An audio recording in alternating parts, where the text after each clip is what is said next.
over me. She caught me with her hypnotic dance. She holds me here with only a glance. She's over me. She's over me.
The claws in my heart, I can't let go, I'm breaking apart, controlling me.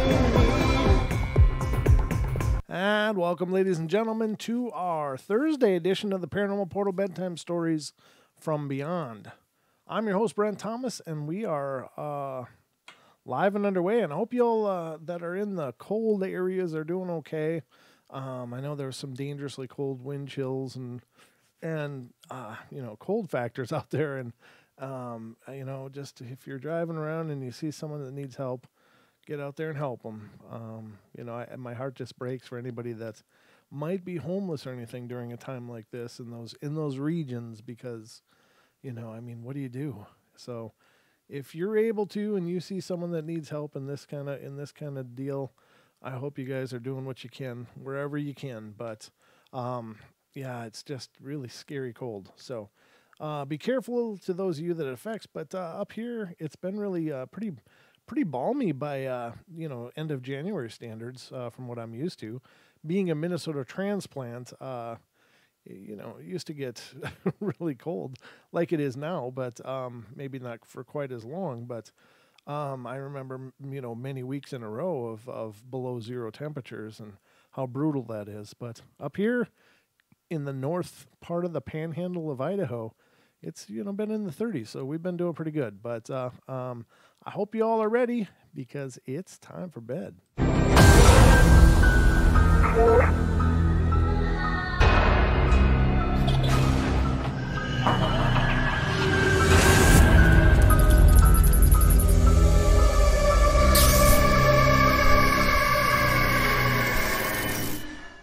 And I agree with you, Nellie. Nellie says, I can't believe people live in that cold weather. I just, all I can tell you is when I lived there, I just thought, my God, I wish I could slap my ancestors. Like, why did you guys stop here? I don't know what the hell but that's just an unbelievable kind of cold.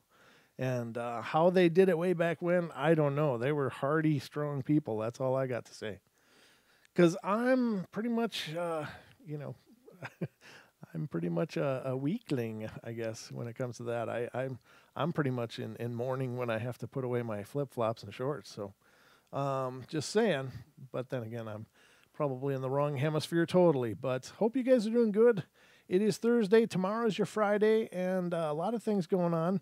I just want to make a quick note to you guys in the live chat, and this hasn't, come up anywhere but on the live chat, but the mods in this room are doing us a huge favor, and I've handpicked them. I love you all. It's not a competition. I don't need there to be this debates and discussions and hurt feelings over something so ridiculously silly. It's just a matter of having people there that can help if something gets out of hand. And people are getting really weird about this whole mod thing, like it's like it's, a badge or something. It's not. It's actually probably more of a pain in the tail for the people that have to do it than anything. It's it. Yeah, I'm not going to listen to any more of that. I'm not going to entertain suggestions. The modding is going to be my call, and it's not because I don't appreciate your guys' input. Like I said, I love you all, and I mean that sincerely. But I'm not going to have people's feelings get hurt over something so ridiculous.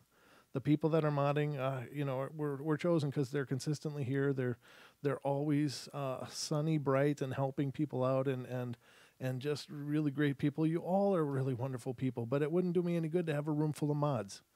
I mean, that's just not necessary. So I made a couple of judgment calls. If you don't appreciate those, I'm sorry.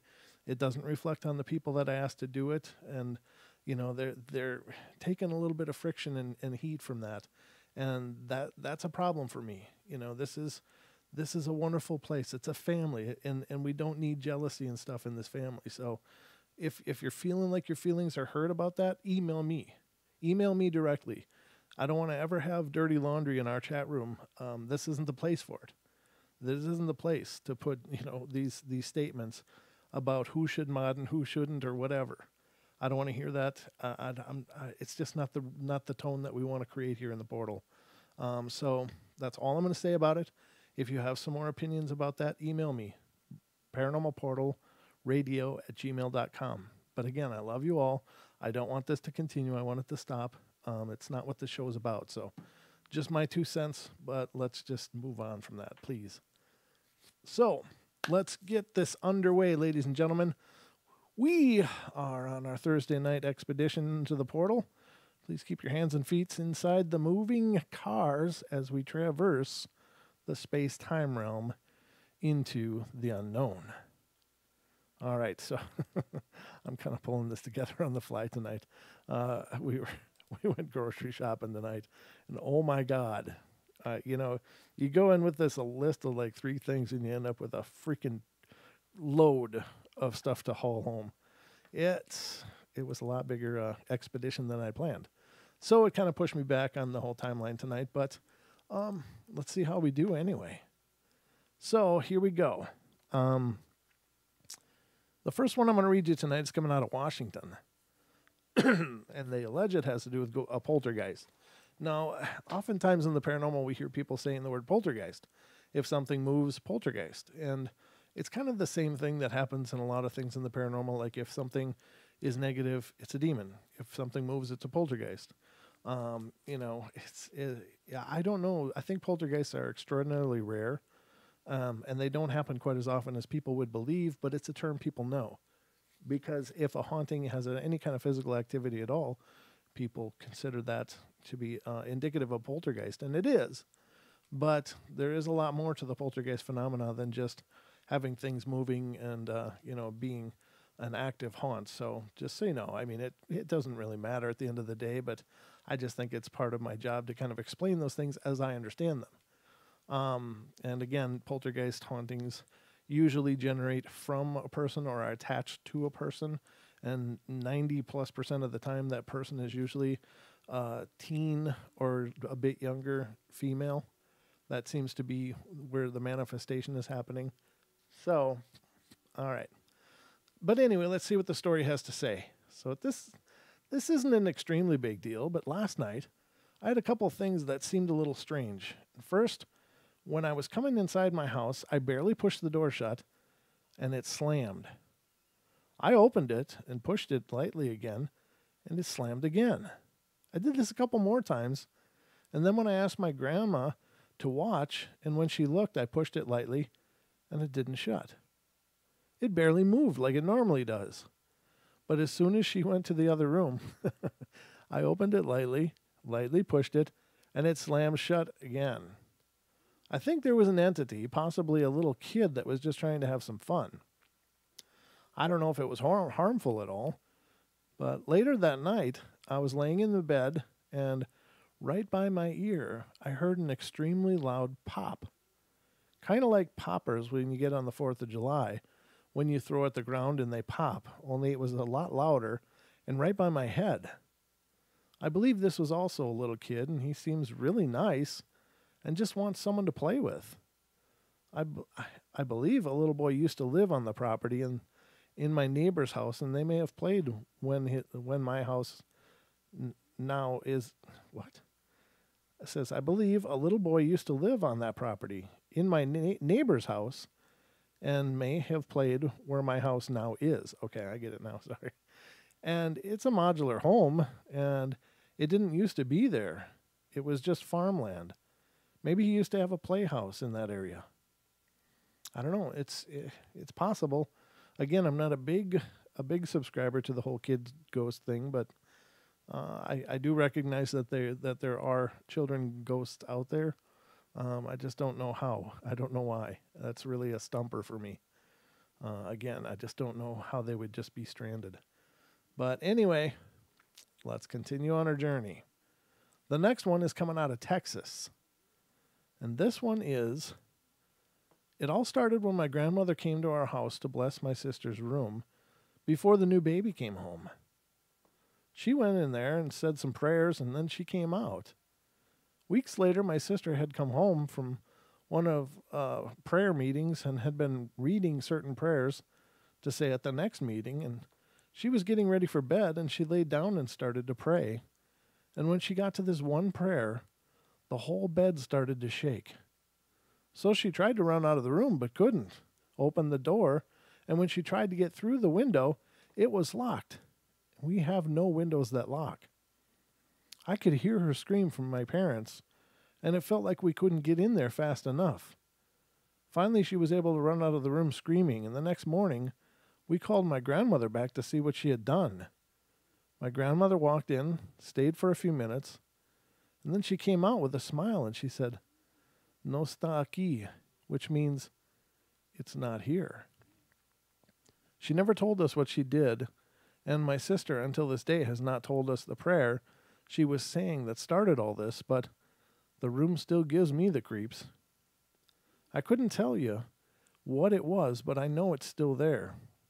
I can feel the worst feeling of being watched in my room is always the coldest. If you would like to know more about what else happened in the house or in my room, please add a comment and I'll tell the story for you. I'm just looking down and see if they did. Okay, so that's who did it. No, apparently they didn't bother ever doing that. Now these stories that I've been reading you guys lately are from quite a bit ago. This one was submitted in 2007, so apparently this person doesn't want to do that. So anyway, that's not happening. We don't know what else happened there. We may never know. We may never know, ladies and gentlemen. The next one is coming out of New Jersey. New Jersey. This is my second story on this forum, and hello to everyone. I'm Rhea, and this story took place when I was visiting my aunt alone in New Jersey in the United States. And my aunt used to tell me stories when I was little that her house was a big haunted mansion. I used to get scared, but I had never believed her until something actually happened to me. The day I entered the house for the first time, everything felt weird. I felt as if someone was staring at me. Through the windows of the guest room, I used to get goosebumps as I took baby steps towards the window on the wall, but as I opened it, I used to see a blonde girl running in the backyard. This continued until one day I went to my aunt and told her my experience, and she said that 14 years ago, this house belonged to a young couple and their 5-year-old girl. And I asked her if the girl was blonde, and at that, she took me to a closet in the attic and showed me a photo of that family, and yes, the girl was blonde. I figured out that the girl I saw was the same as in the photo. The next day, and in the evening, my window was open, and I saw a girl staring back at me from my window, and it obviously was the blonde girl again, but then, suddenly, I saw that her eyes were totally black. And I mean that she didn't have the white part a person usually has. She started to come to me, and I totally freaked out. I realized she wasn't a good spirit, but a bad one. I started shouting for my aunt and looked towards the door, and as I turned my face, I was just 1 centimeter away from the blonde girl's face. And I started to back off and ran into my aunt's room, and guess what? My aunt was sound asleep. But that girl was lying down, dead next to my aunt. And I woke my aunt, and she also saw the girl dead. It was 5 a.m. Suddenly the girl got up and says, "You're dead." She said it to me. I got really scared, but after that day, the girl never returned. From that incident, and I was 10 years old at the time, until now, and I'm 12, I believe in ghosts and spirits and demons, but I still can't figure out what that girl told me. Why did she say I was dead when she didn't put her words into action until now? P.S. If anyone would like to comment or tell me their views about why she had said those words, please go ahead, because I'm really confused. I don't know. That is a confusing one. I'm going to see if anybody had any good advice here. Maybe she said you're dead because she wanted to kill you that day, but she never suicided or never succeeded. It's just really bad. It's like succided. Succeeded. That's a pretty literal phonetic translation there, but because maybe she thought you would stay and let her kill you, but you didn't, and you stuck up for yourself. Maybe one day she will come back, but I doubt it. I don't know. I don't know. It's hard to say. I wish I had some kind of feedback on that one, but I don't. I don't know why they would say that. If it wasn't a foreboding or an omen, or if it was just, maybe it was trying to frighten her enough that she would have an accident. I don't know. There is such a thing as being scared to death, but who knows? That one sounds good. I can't wait to read that one. That one looks good. All right, I'm popping open a few more here. The next batch, fresh out of the Paranormal Portal oven. The first one's coming out of Idaho. Idaho, where you go to Idaho. All right, this one's from 2007 again. And it says, in 1988, my second wife and I were living in a house that I'd bought from my brother and his wife. Her first husband had committed suicide by shooting himself in the master bedroom, and she couldn't stand to live in that house, and they'd been renting it out until they moved out of state, and I bought it from them, and things went pretty good for a while. Then we started having problems with this ghost. Several times my wife said that she saw a figure of a man standing in our bedroom in the middle of the night. Then we started having things move around that we couldn't explain. If we put something down in the living room and we're out of the room for a few minutes, and then when we came back, the object would be moved to a new table or it'd be on the floor. One night when we were sitting in the living room watching television, and all of a sudden the television in the basement came on at full volume. I went running downstairs to see if we had someone in our basement, as my wife and I were the only ones living in the house, and when I got downstairs, I shut off the TV and looked all over the basement but couldn't find anyone. This happened several more times, and I finally unplugged the TV from the wall. I had only been back upstairs for a few minutes when the TV came back on at full volume again. I went back downstairs and I moved the TV to the middle of the room after I unplugged it again. My wife was scared to death that this ghost was going to harm us, and she wanted to sell the house and move somewhere else. I told her we could have my parents, who were ministers, come down and maybe do an exorcism on the house or something and see if we could get rid of the unwanted guest. So I called my folks and explained what had been going on and that my wife wanted to move out, and I asked them if they would come down and see if they could get rid of our guest. And they said they would be right down. My parents came to the house and they started praying in all the rooms and blessing each room with holy water, and they moved from room to room until they had been in every room of the house, and they also did the garage. We lived in the house for 6 more years and never had any more problems with our unwanted guest. Then all of a sudden, my wife started seeing black demons calling to her to the dark side, and I ended up putting her in the hospital as she was wanting to commit suicide. The doctor said she was paranoid and manic depressive and was having delusions. He kept her in the hospital overnight on suicide watch and put her on medications. And when she got home, she got better each day for a few months, and then things were fine. Then the real problem started. As she went off of her medications and didn't tell me, she thought she was well and didn't need them anymore, and she would fly off the handle at a drop of a hat and throw things at me. And she got upset with me because I did not get a box taken to the basement as fast as she wanted me to.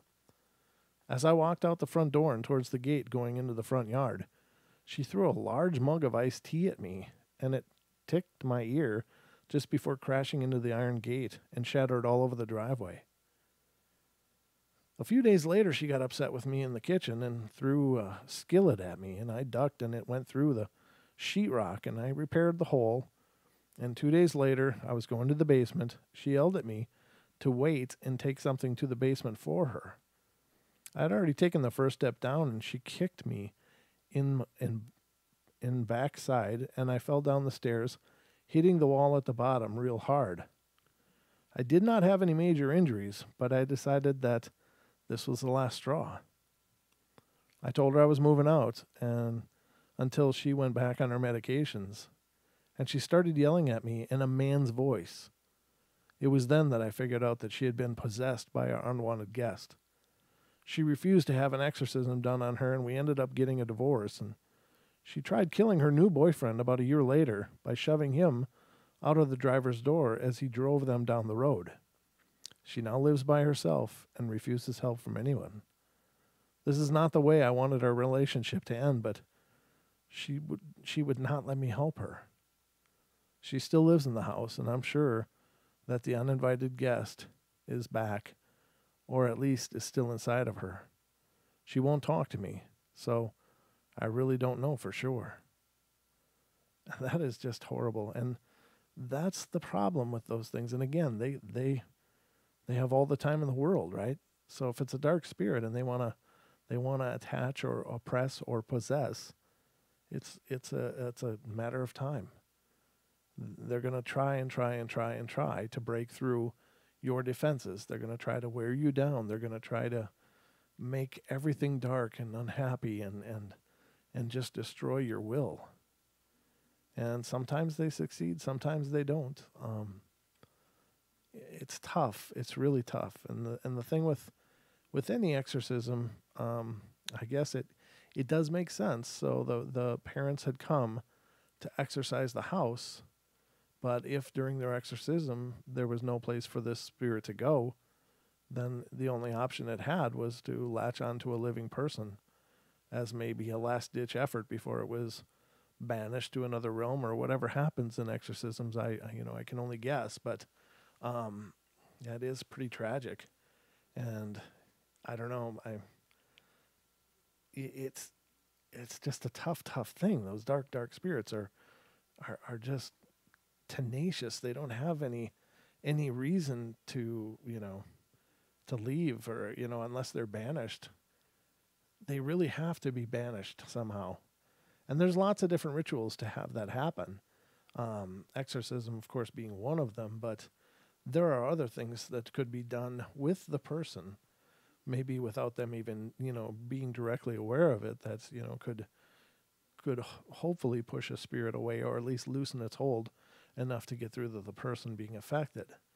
I think about that so often. It's like, how many possessions are really being misdiagnosed as, mental illness? How many? So if she really had a dark spirit in her, and he heard her talking in a man's voice, that's a horrible situation to be in. And God, it's just got to be horrible to look at someone you love and not be able to help them. So, wow, that's a dark story. I hope they finally figured it out. Terrible stuff, ladies and gentlemen. But I think there is. We clean our houses regularly. We drag a vacuum around. we dust. We do things in a manner of maintenance to keep our houses clean. In our Western civilization, we really don't think much about the emotional energies, about how they build up and how they manifest in different ways. So, while we'll scrub a toilet until, you could almost eat off of it, we oftentimes don't give much measure to the spiritual cleansing that should be happening. We as creator beings are constantly pushing vibration and energy into our world. We're constantly bombarding our surroundings with what we're sending out. So the walls of your home are permeated with whatever you are exuding. So if you are a happy, loving person, your whole entire home is going to be a happy and loving place. And people are going to remark to you about how much they like coming over and how much they like hanging out at your house.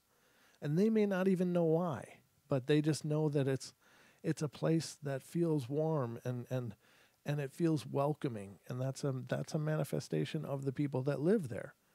We think that we're just in these bodies and this is the end. Like, your skin is not a barrier to the rest of what's around you. We are, resonant beings. Our energies push out into the universe.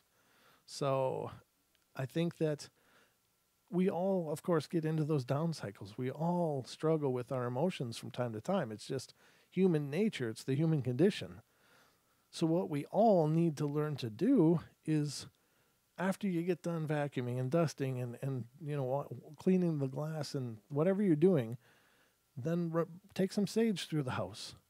Knock down those emotional energies. Take some sweetgrass and sage and cedar or whatever mediums you choose to use to cleanse your environment. Take some specific colored candles and burn them to push away negative energies.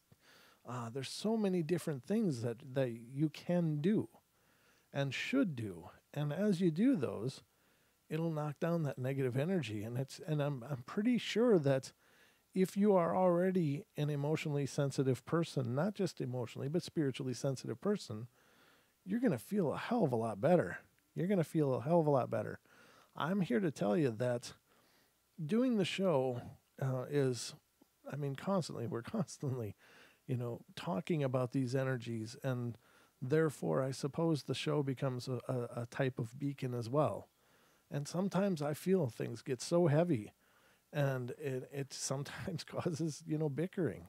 It's just the nature of the beast. But then when I notice that happening, I'll go get my sage and go through the house and the burning some frankincense as well. And it's like, it's like you've been carrying a load of bricks without realizing it. And then once you do that smudging to yourself and your environment, it's like, So it's not necessarily exercising the house, but it's kind of the same thing as blessing it, asking the blessings. And, whatever works for you. Again, I'm saying sage and different things because that's what resonates with me. Maybe for you, it's, asking, for, if you're a Christian, asking the Holy Spirit to come and bring light and push the negative out of your home and going through the house, reading Psalms and blessing the space in that light and, in the holiness of your faith. So there's many, many different ways. And so I'm not prescribing one way or over another, but what I'm saying is it should be done regularly, whatever that is for you. It should be done regularly. And you're going to feel that in your world. You're going to feel that lightness come back. And I'm not saying it's going to make everything like a Disney cartoon, but I'm saying that it'll help, when we dust, we know that we're going to have to dust again because there's always dust. Well, when you cleanse, you're going to have to cleanse again because we're emotional beings and we are permeating our surroundings with these emotions. So just some thoughts, take it or leave it. It's up to you. But I think it's an important thing. And it's something that we in the Western world forget about all the time. We forget. So light the incense, cleanse your home, say your prayers, whatever works for you. Whatever works for you. That's all I can say. So I hope you don't mind. But, thank you, lady. I appreciate that. Lady says, even just a mental meditation thing imagining white light and asking your loved ones, sage. Yeah, exactly. Perfect. Those kind of things. So I hope that's making sense for you guys. But I think it's just a really good thing to do regularly. Weekly, I think, is great. Really, really. Lots of love. There's a whole bunch of hearts going across the stream there. Thank you. I hope they're for me. I don't know. I'm just assuming. I don't know what the hell's going on in the chat room most of the time, but it's because I'm reading. But, oh dear. Shell, what are you talking about? Oh, is that? Yeah, okay. I think I know what you're talking about. Yeah, got to cleanse that energy. Always cleanse the energy. Okay, ladies and gentlemen, let's see what's next. That's a really sad story, though. God. This one sounds kind of cool, and this one coming out of Alaska. And it has to do with pet psychic, so I'm kind of excited to read it, but I need to wet my throat. I was going to say whistle, but it's dark, and you shouldn't whistle in the dark, because it'll summon something. I actually caught myself doing it earlier as I was unloading the groceries. I was like, outside, and I'm like, oops. I don't want to call anything dark. I'm not challenging anything, I promise. All right, so let's hear about this pet psychic thing. And ladies and gentlemen, I can't say for certain it wasn't staged, but I did watch a video there where a guy was running a big cat sanctuary, and he had this one panther who was absolutely not adjusting, and it came from a really crappy environment, but it was brought to the sanctuary, and was having a hell of a lot of problems. And so he found out about this pet psychic, so he had her come in, and they recorded it, and they recorded her going over and sitting in front of the cat, and just looking at it and it at her and stuff, and she started to asking him questions like, oh, he wants you to know that he likes this, but he doesn't like this, and this really concerns him, and basically they had tried to get this thing to come out of its little safety pen and into the bigger enclosure because it had never had that opportunity. But apparently this cat was concerned about this young cub from the place where it was, and it couldn't relax and unwind until it knew that cub was okay. And the guy said, oh yeah, that cub is great, and and proclaimed what had happened to it. And after that pet psychic came, that thing came right out of its cage and went out into the enclosure and started exploring and stuff, but never did it before it. Now, is it just a chance kind of thing? I don't know. I think there's something to that. I think that woman was truly, was truly connecting with that animal and was having that kind of dialogue with it. And I thought, my God, that's incredible. But then again, how many of you out there are pet owners?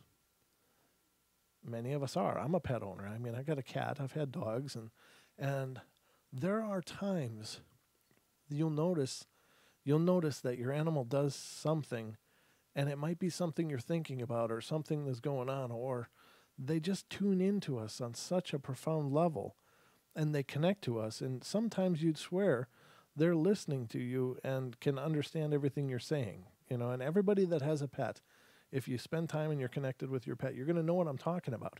Now, I sincerely believe that is you guys touching that same place, that we all have that in us to reach that point.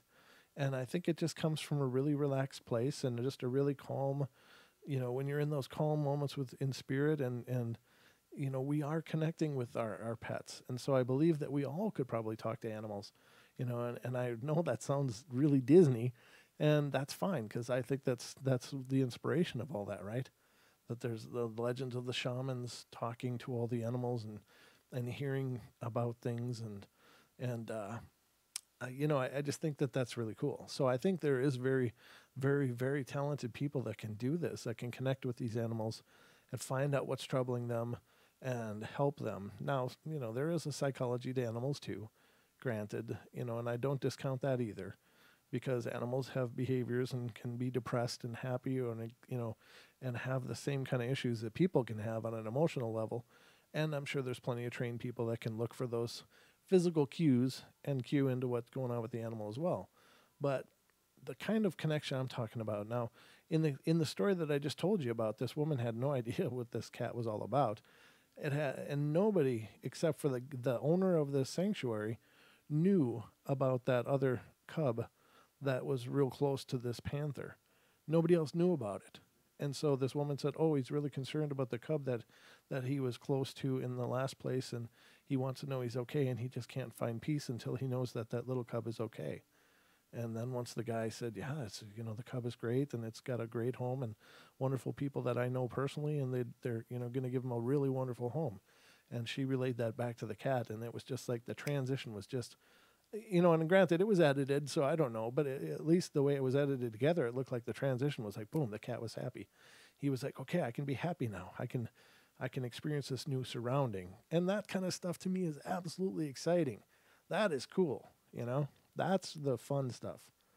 And it's like us tapping into that next level that we're all yearning for, to get past all this BS and all this, ridiculousness and, cosmetic illusions of our world, to touch that real truth, that real connection, that real light. So let's see what this story is all about. Sorry. I just wanted to share that with you guys because that is something that I'm absolutely excited about. And I really believe there's something to that, but maybe this story will be a real letdown. I don't know. It's pretty short, so I don't know. It says, I have a friend who sometimes sees the spirit of dead pets. Her brother sometimes sees the spirits of animals. And for instance, when her brother was 2 or 3, When her brother was 2 or 3, their family was at a cabin, and a man had shot himself recently, and he'd had a swing, I think it means to say a swing set, but it says swing it, in his yard, and my friend's brother had been swinging on it. His mom was watching him. My friend hadn't been born yet, and even though he could barely talk, he had suddenly said, Mommy, there's a man. There's a man, and... Pause. He shot himself. Creepy, eh?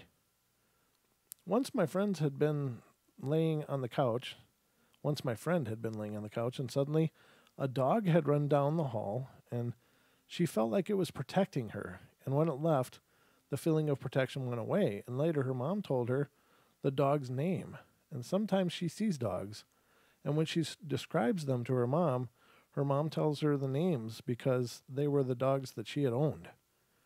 When there were others that she told me, but I'd forgotten them. However, even though she usually sees dead animals, when she sees spirits, once she heard the cookie jar lid lifting up, and she thought it was her brother stealing cookies, and when she went in there, she saw her dead grandfather, who had loved cookies. She left a letter for him, and it disappeared, and I have no proof of any of these, but my friend swore that they're true. She's not the sort of person who would lie about things like this.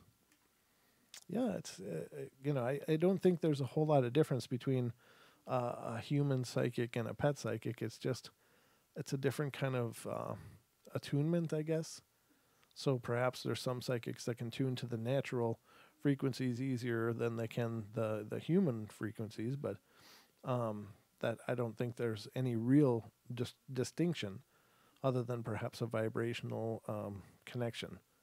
So, and perhaps the human psychics, they're tuned into the human frequency easier, but not the animal frequencies.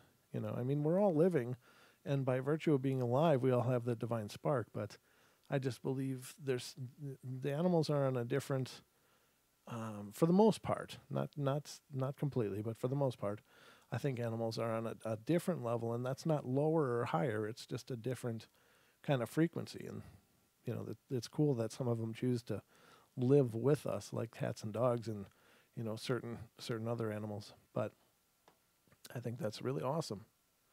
So I like that story. I think it was pretty cool. I think I'll read you guys one more because I did a lot of soapboxing tonight. And I hope you don't mind, but some things had to be said, and other things I just liked. Oh, I do have one more. This one is already open, and it's not too bad. But I think some things had to be said tonight because I just, I want our family to be happy. I don't want any kind of strife or, ridiculousness going on. So anyway, let's get to this. This one's out of California. It says, I'd gone to California from my house in Florida, which took me 2 plane rides to see my brother Blake, and he was 24, going to be 25 the next month.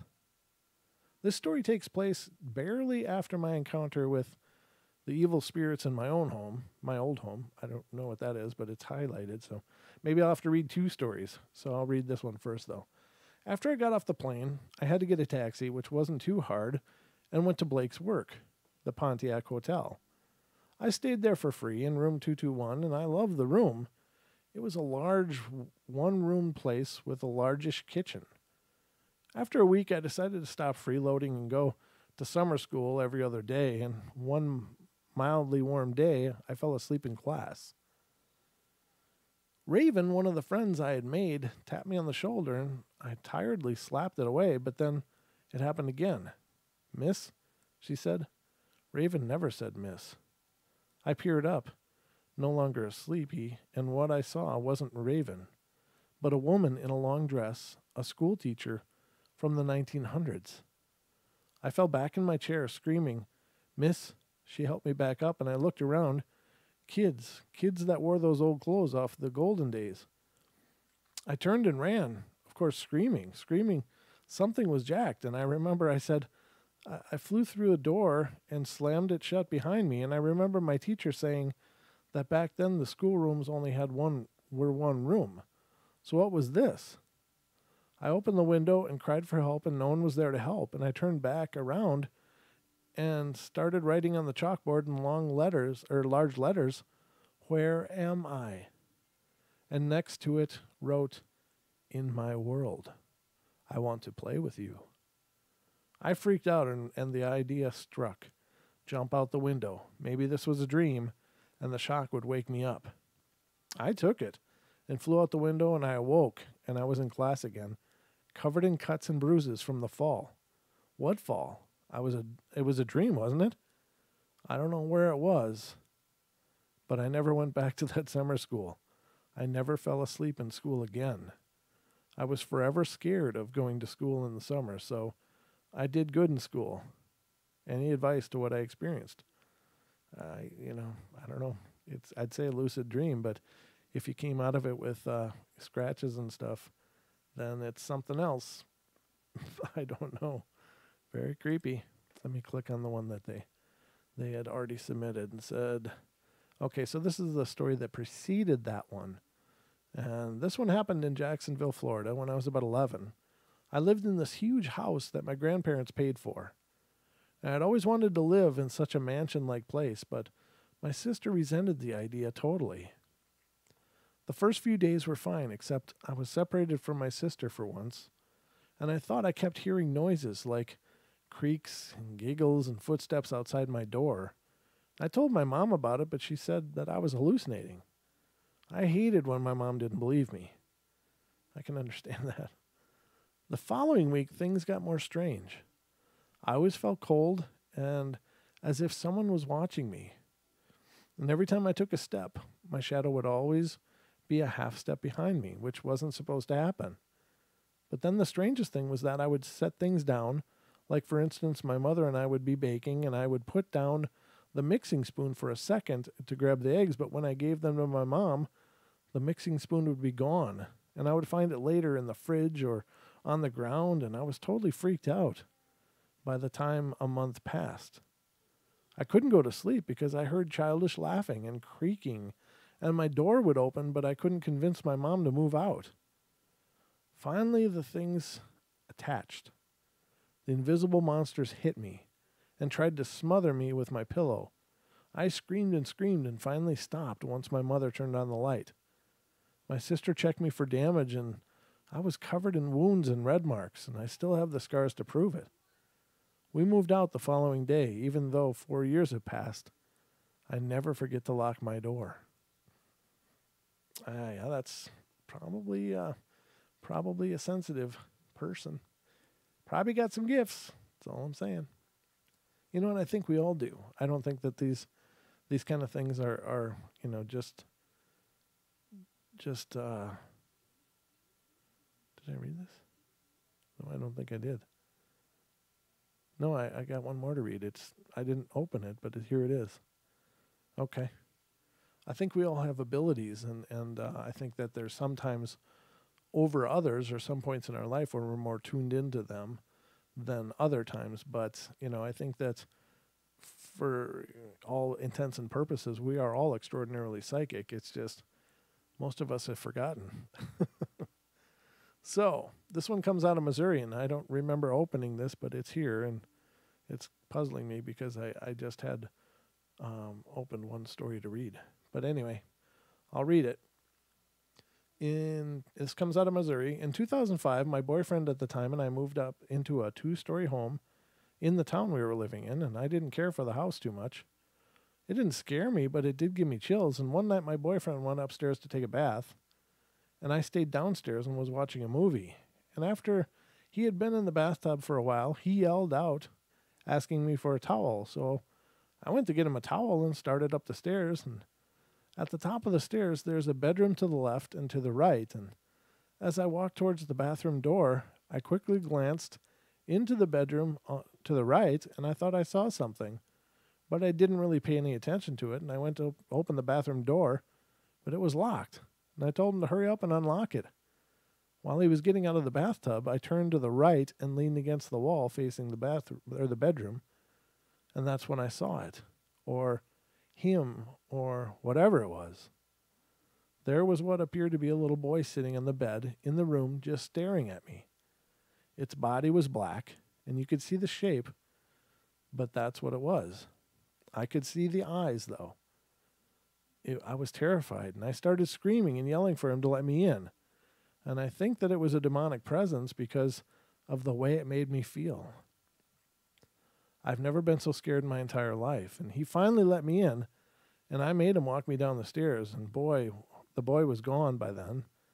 And we moved out 2 weeks later, but before we moved out, I never went upstairs again, and I still live in the same town, but I will not even drive by that house. I'm still far too terrified. Yikes. Well, that's the bonus story, I guess, for tonight. So I hope you guys have enjoyed the show. Again, I'll be back tomorrow night, and we'll be doing listener emails. So if you've got an email or something you want to share on the show, I'd love to hear it. And you can email it to me at paranormalportalradio@gmail.com, and I'll read your story. And if you want to be identified or you want to be anonymous, let me know in your email so that I don't screw up and say, oh, this is from blah, blah, blah.